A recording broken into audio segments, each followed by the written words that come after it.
They were living as men. Another point I'd like to share with you, if we have the time, we'll look at wisdom that is a mystery.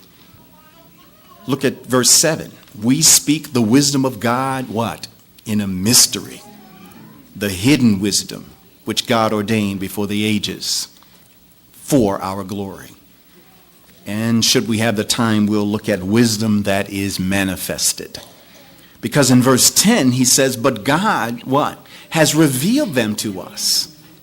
Though in verse 9, eye hasn't seen, ear hasn't heard, nor has it entered into the imagination of man, the things that God has prepared. But God has revealed them to us. See, he has manifested to us this wisdom. And so we're going to look at wisdom that is manifested. But to begin with, the idea again of wisdom is skillful living. How to live skillfully. And Paul says we speak about this. This is the kind of wisdom we proclaim, that we're talking about as it relates to the gospel. The gospel brings to us skillful living.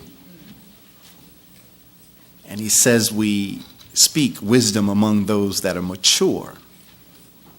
We are speaking. And what's interesting is that the idea of wisdom is referred to in terms not just of thinking, but of words spoken and life lived. So it's not just how smart we might be, but wisdom is determined by what we speak and by how we live. And I want to show you how this plays itself out, especially in the Old Testament. Let's look at, and we'll go back to 1 Corinthians, so don't lose your spot there. But look with me at Proverbs chapter 1. The idea of chokmah, skillful living. Wisdom that speaks and wisdom that lives. Men aren't wise simply because they know a lot. That's not what makes us wise or would indicate that we're wise. There are tremendous amount of what we would call intelligent people by worldly standards. They're intelligent. They have massed, they have accrued tremendous intelligence and knowledge. But does that make them wise? No. In fact, God calls them fools. And God says in the book of Psalms, the fool has said in his heart, there is no God. Well, who are these people that say there is no God? It tends to be those people who have read books, studied, what we would call intelligent. They have looked at the world, examined it as far as they could under microscopes, and they've come to the conclusion there is no God. So you see, intelligence does not necessarily make one wise. There are a tremendous number of people who are intelligent, but albeit they're foolish. They have absolutely no common sense. They lack just a basic sense of what is reality. And so wisdom is not to be confused with intelligence, but rather skill in living. Listen to this in Proverbs chapter 1. Go with me there. Proverbs chapter 1, and find me in verse 20. And you know that the writer of the book of Proverbs was Solomon. Solomon, one of the wisest men who ever lived. And yet, for all of his intelligence, he made some unwise decisions. So just because people are smart doesn't mean that they're wise. And in all of your getting, Solomon says, get the understanding. Study to be wise, not just to know. And you see, if there is a criticism to be made about modern Christianity, is that we tend to put great emphasis on knowledge, knowing the Bible, getting facts about the Bible, studying it to know, to be able to recite, to tell. But see, that's not why the Bible was written. It was not written to know. It was written to do, to live, to apply. And so if we have studied it just to know it, then we don't know it. If we stop at just accumulating facts about the Bible, I don't know how many times I've run into people who say, oh, I know the Bible, and yet their lives declare just the opposite.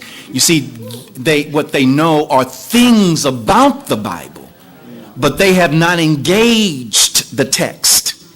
They have not embraced the text, meaning this, they don't really know it. To know it is to live it. And that's what wisdom is what? Skill for living. Look at how Solomon writes this. Solomon says in verse 20, he says, Chokmah, or wisdom, calls aloud. Where? Outside. She raises her voice in the open squares. Now, as we're reading here, you will see that wisdom is personified, meaning what? That when Solomon writes this, he is taking a non-living entity, wisdom, and he's making a person out of it. He's taking wisdom and attributing personality to it.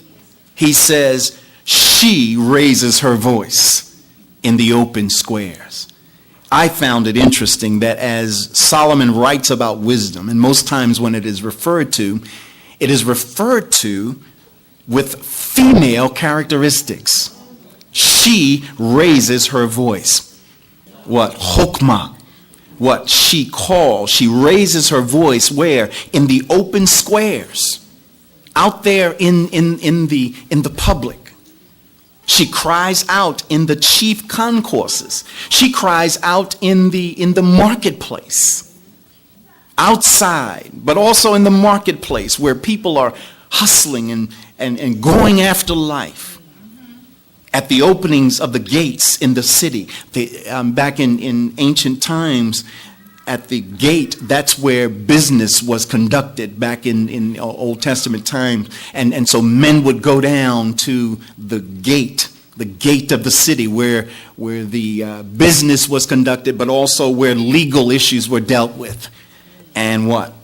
Even at the opening of the gate in the city, she speaks her words. See that? It's wisdom spoken. Where? Outside, in the marketplace. She's calling out to leadership. She is calling out to business people. But look at verse 22. How long, you simple ones, will you love simplicity? For scorners delight in their scorning, and fools hate knowledge. Turn at my rebuke. Surely I will pour out my spirit on you.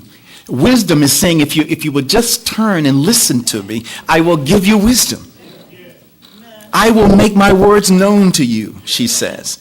Why? But look at verse 24. Because I have called and you refused me. I have stretched out my hand and no one regarded. Because you disdained all my counsel and you would have none of my rebuke. I also will laugh at your calamity. I will mock when your terror comes on you. When your terror comes like a storm and your destruction comes like a whirlwind, when distress and anguish come upon you, then they will call on me, but I won't answer. Now this is wisdom. Wisdom is talking. Wisdom is saying, look, I've been talking, I've been calling to you.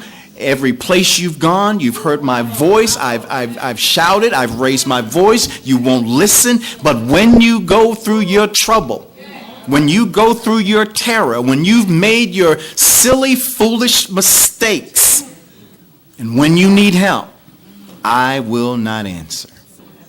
They will seek me diligently, but they won't find me, because they hated knowledge and did not choose the fear of the Lord. They would have none of my counsel and despise my every rebuke. Therefore, they shall eat the fruit of their own way. Now, here's wisdom. Wisdom says, look, you made your bed. Now you're going to sleep in it.